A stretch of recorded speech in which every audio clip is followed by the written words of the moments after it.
Le doy la bienvenida al programa Entrevista de Cubavisión Internacional. En este año 2021 estamos conmemorando los 60 de la Unión de Escritores y Artistas de Cuba y nos encontramos hoy precisamente en su sede. Entre las muchas batallas que esta organización ha llevado a cabo en estas 6 décadas ha estado la lucha contra el racismo, la discriminación racial y los prejuicios raciales dentro de Cuba. Para ello nació la Comisión Aponte en el año 2009 y precisamente la labor, las funciones, los objetivos de esta comisión son los que ocuparán hoy el tema de nuestra entrevista. Para ello doy la bienvenida al vicepresidente de la Comisión Aponte, Rolando Julio Renzoli. Gracias por estar con nosotros. Gracias a ustedes por la invitación.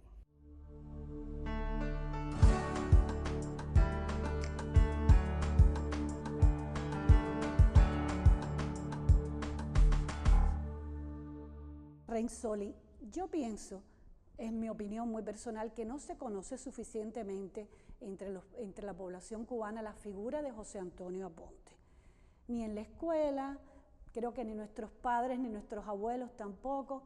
Sin embargo, es una figura relevante, tomando en cuenta que era, además de ser un negro, un hombre libre, un carpintero, pero protagonizó la primera, digamos, gran conspiración abolicionista nacional en nuestro país. ¿Cómo es posible que no se conozca suficientemente una figura como esta y qué relevancia tiene en la historia cubana Aponte? Bueno, hay que decir que en los últimos 8 años ha habido una transformación sobre este problema del desconocimiento sobre la figura de José Antonio Aponte y Ulabarra. A partir de su bicentenario en 2012, promovido precisamente por nuestra Comisión Aponte, pero muy bien recepcionado por el Ministerio de Educación, en los programas educativos actuales se introdujo la figura de José Antonio Aponte, que realmente estaba un tanto invisibilizada. Y perspectivamente en el tercer perfeccionamiento hasta el 2030 de la enseñanza general y especial ya está Aponte. O sea, de momento las presentes generaciones y las futuras van a conocer un poquitico a Aponte. Pero es verdad que antes del 2012 apenas se conocía. En la colonia, si has leído Cecilia Valdejo, La Loma del Ángel, esa expresión sale allí. Y en la neocolonia, en la República Neocolonial Cubana, había una frase muy popular que se decía: eres más malo que Aponte. Cuando se iba a regañar a un muchacho por ser indisciplinado, por ser malcriado, lo que quedaba de Aponte era una figura subversiva, tenebrosa. Eso era lo que quedaba la imagen de Aponte. Martí sí estuvo claro. Martí se hizo unas interrogantes que él mismo se respondió. Cuando decía, ¿y qué se habla de Aponte? Aquel que fue el primero que en 1812, no lo estoy citando textualmente, trató de romper las cadenas de España. O sea, nuestro héroe nacional José Martí sí trató de indagar sobre Aponte y trató de ubicarlo en su lugar. Para nada en los textos escolares se hablaba. Hay un libro de historia local de Guanabacoa de 1946, de Elpidio La Guardia, donde cuando se habla de la sublevación de Aponte, habla del cabecilla Aponte. Y sin embargo, el mayoral Orihuela del central del ingenio Peñasalta, que fue al final el sanguinario, ¿no?, que representaba en el lugar a la tiranía española, lo ponía prácticamente de héroe. O sea, estábamos en medio de una república donde el mayoral de un ingenio era un héroe y Aponte era un simple cabecilla. José Luciano Franco, sin embargo, maestro de historiadores, podemos decir que fue desde la ciencia histórica el primero que lo puso en un lugar, su libro magnífico Aponte, en el lugar que merecía. De José Luciano es la expresión que además él lo justifica en el texto de que fue la primera conspiración de carácter nacional. Él decía que era de conspiración de carácter nacional porque el hilo conductor comenzaba en su casa, ahí en Velascoaín y Jesús Peregrino, entonces barrio de la Guadalupe, y llegaba a todo el país hasta Baracoa. No era una conspiración racista negrista, ni mucho menos. Era una conspiración de cubanos blancos, pardos y negros, libres, esclavos, aunque las fuerzas motrices fundamentales realmente eran los esclavos y los negros y mulatos libres.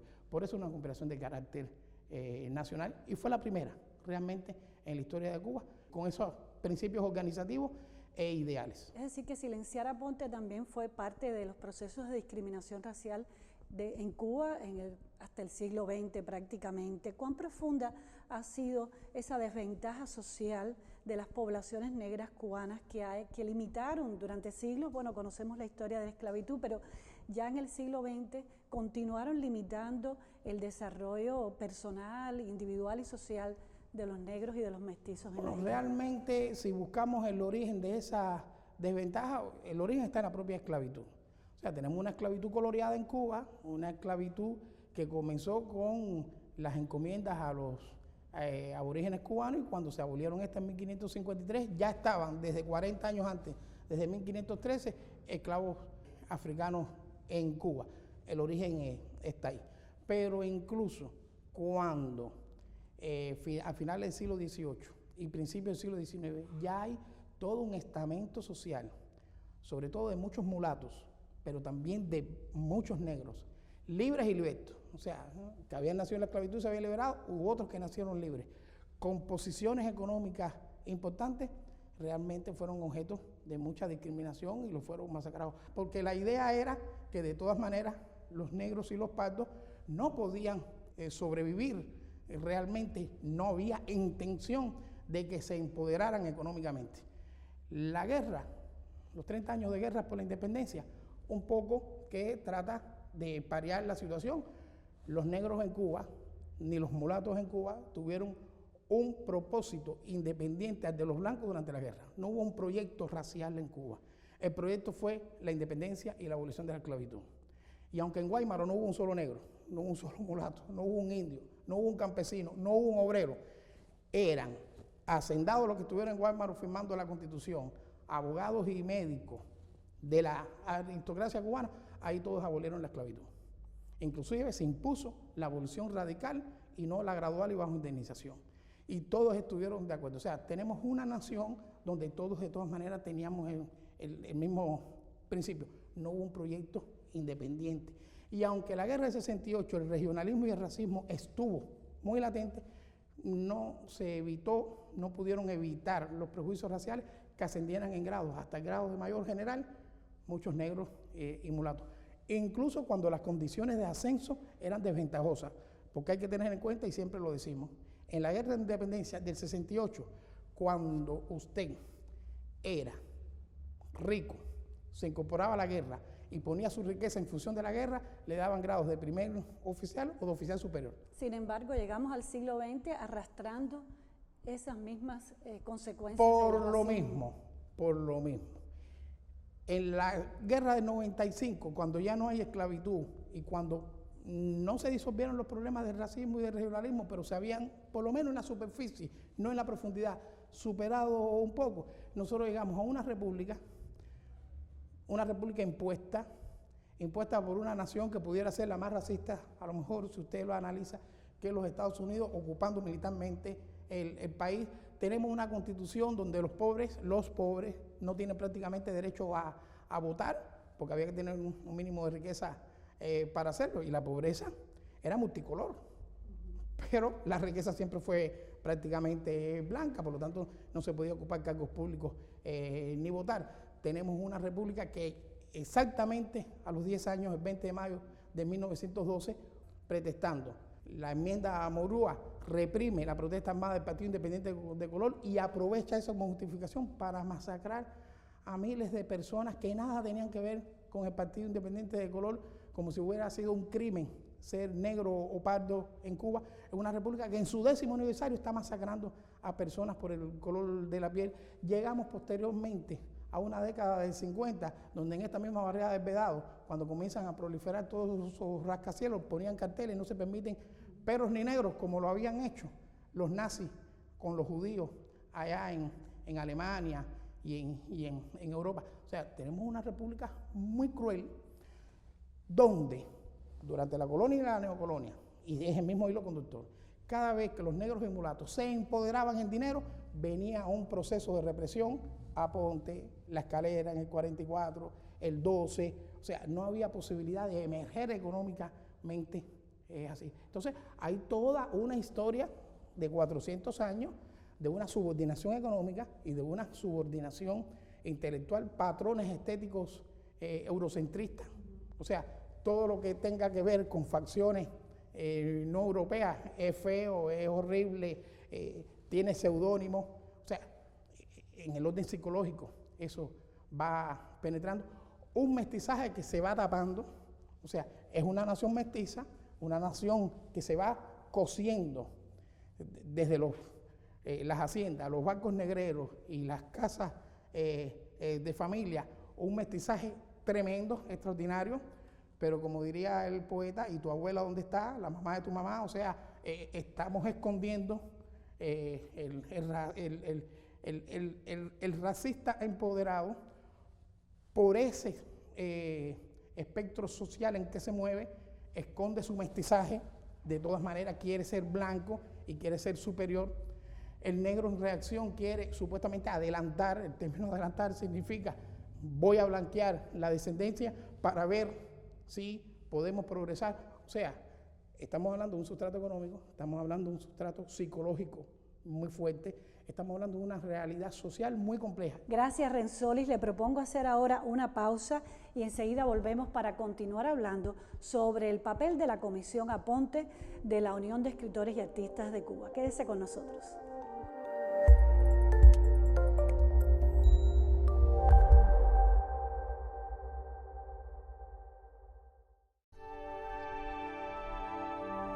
Una comisión contra la discriminación racial y contra el racismo, y por la promoción de los valores del legado africano, que es consustancial una cosa a la otra dentro de la labor de nuestra comisión. No es solamente trabajar el tema del racismo, contra el racismo y los prejuicios raciales, sino al mismo tiempo también visibilizar, potenciar y colocar al nivel jerárquico que se merece el aporte del legado de los africanos y los afrodescendientes en nuestra cultura.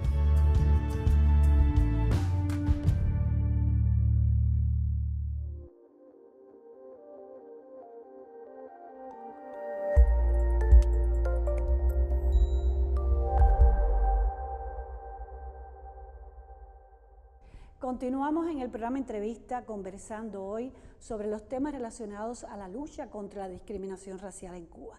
Y estamos conversando con Rolando Julio Renzoli, quien es el vicepresidente de la Comisión Aponte de la UNIAC.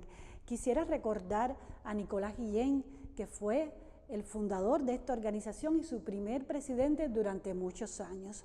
Un poeta mestizo que convirtió este tema en el centro de su obra poética. Gracias, Renzoli, por estar con nosotros, por continuar con nosotros en esta entrevista. El placer es nuestro. Renzoli, la revolución es un giro total a la realidad social cubana.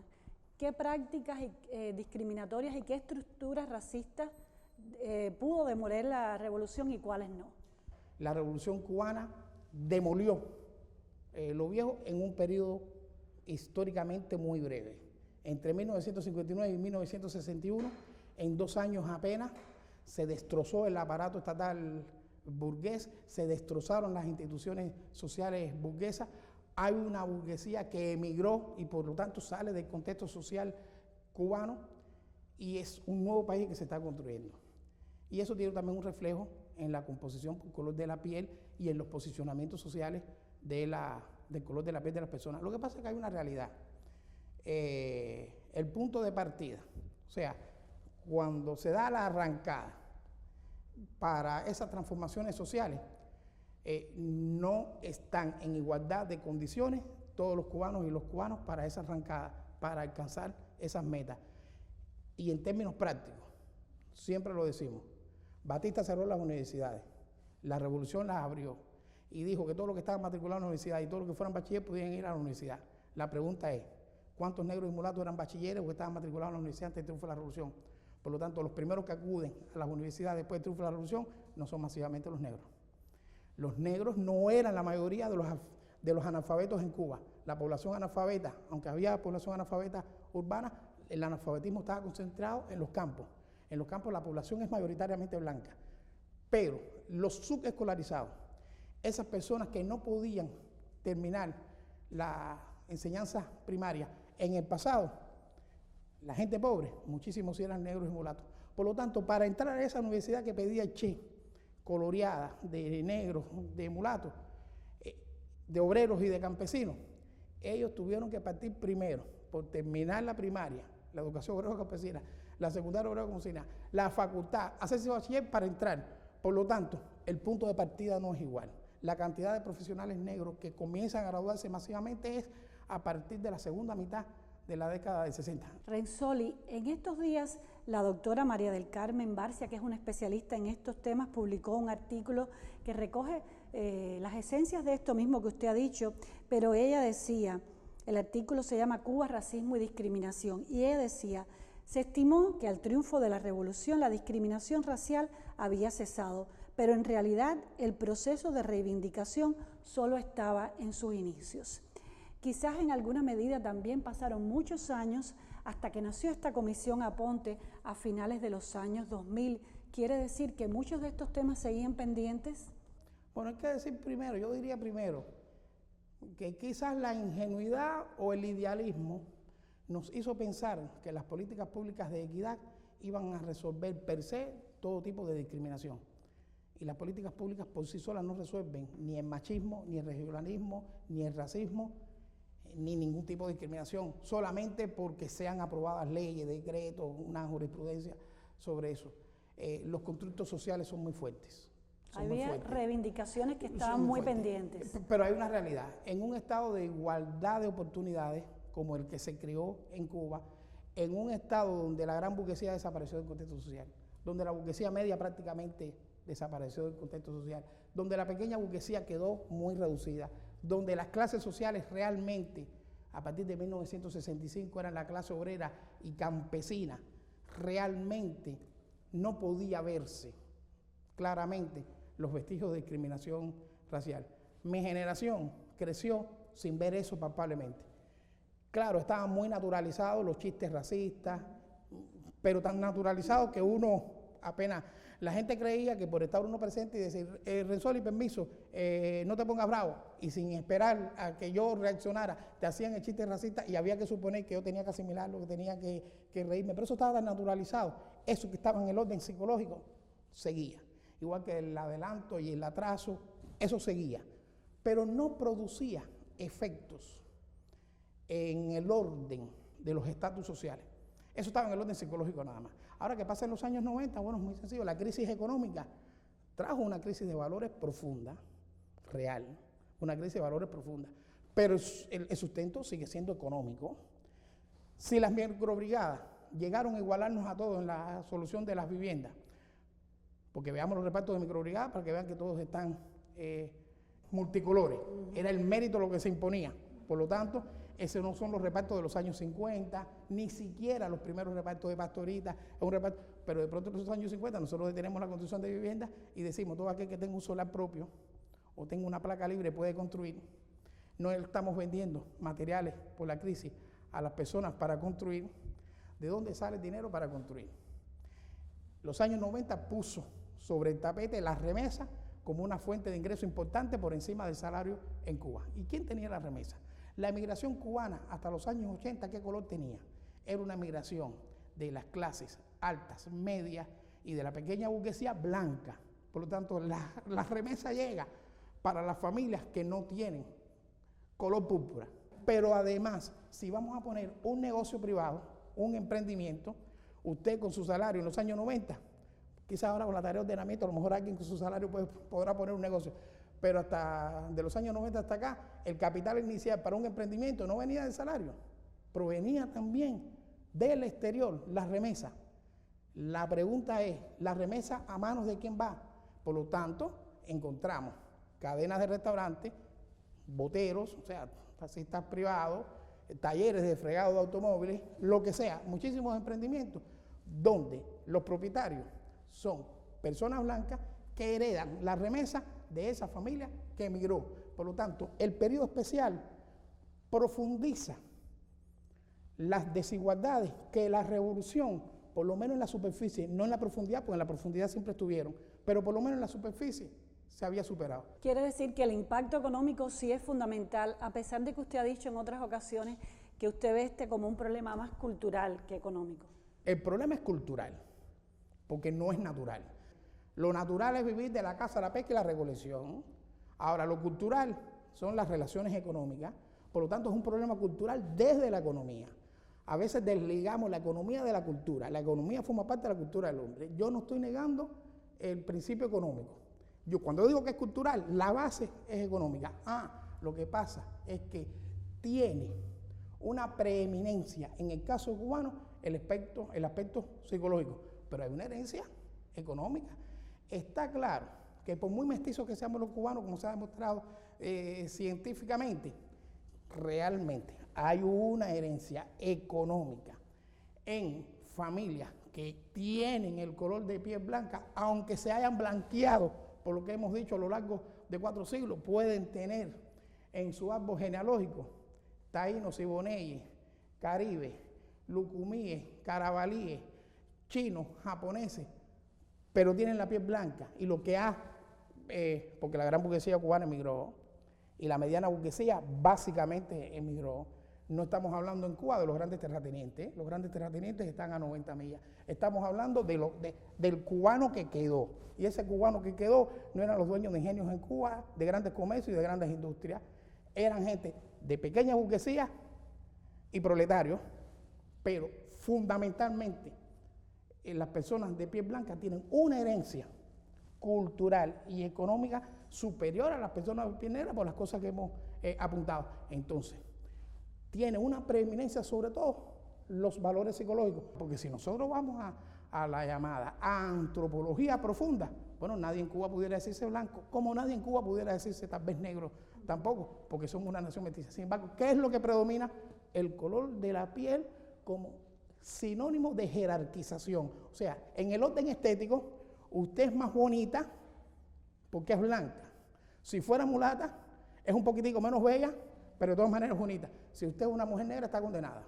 O sea, las personas con prejuicios raciales dicen, ella es negra, pero es bonita. O sea, eso lleva un pero, porque se supone que la belleza es blanca y con las facciones pasa igual o con cualquier elemento corporal. Entonces, con una cultura mestiza y con un mestizaje genético demostrado, en el orden psicológico siguen prevaleciendo factores puramente psicológicos que inferiorizan a uno y que tratan de jerarquizar a otro. Y eso es terrible para resolverlo. Es decir, que todo eso formaría parte de este concepto pero de esta frase tan mencionada de Guillén cuando hablaba de color cubano. ¿Cuál sería el color cubano? Bueno, la frase de Guillén, esa expresión de Guillén, lo que hace es sintetizar lo que él llevó a la poesía en la balada de los dos abuelos. Realmente el color cubano es el producto de la transculturación del cubano. Nosotros somos diversos por nuestras tonalidades de piel. Dicen los genetistas que existen 110 tonalidades de piel en los seres humanos y en Cuba hay presencia de 105. Fíjate que somos diversos. Nosotros somos diversos por nuestros orígenes étnicos, que somos pluriétnicos en el origen. Sin embargo, tenemos un etnos nación único. Todos somos cubanos. Sin el guión y sin el prefijo antes. Ni afro-cubano, ni hispano-cubano, ni indo-cubano, todos somos cubanos. Entonces, el color cubano es una metáfora. El color cubano es una abstracción. El color cubano se puede sintetizar en mestizaje genético y cultural. Bueno, muchas gracias, Renzoli, por esta clase magistral de historia que nos ha dado hoy sobre esos antecedentes históricos que son fundamentales conocer relacionados con el racismo y la discriminación racial en Cuba. Creo que esto sienta las pautas para que la próxima semana conversemos entonces con el presidente de la Comisión Aponte de la UNIAC, el profesor, periodista y escritor Pedro de la Hoz. Bueno, agradecidos en nombre de la UNIAC por la invitación. Gracias a usted y usted, bueno, la invitación está hecha para la próxima semana, continuaremos hablando de este tema.